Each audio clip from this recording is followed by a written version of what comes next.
శుభ్రమైన కైలాసం ఉండగా, ఇంత ఐశ్వర్యం ఉండగా, చింతామణి గృహం ఉండగా శ్మశానంలో ఎందుకుంటున్నారని అడిగింది. అడిగితే ఆయన చెప్పాడు,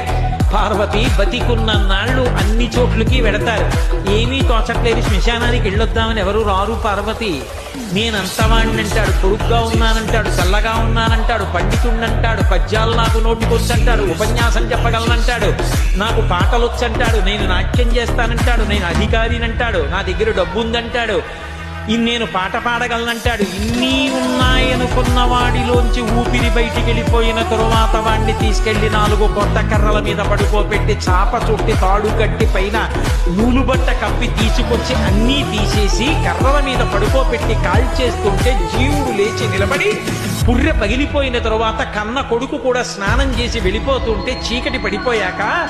అయ్య బాబోయ్ చుట్టూ ఉగ్రభూతాలు, నా వాళ్ళన్న వాళ్ళు లేరు, వీళ్ళని నమ్ముకున్నాను, ఒక్కడు లేడని ఏడు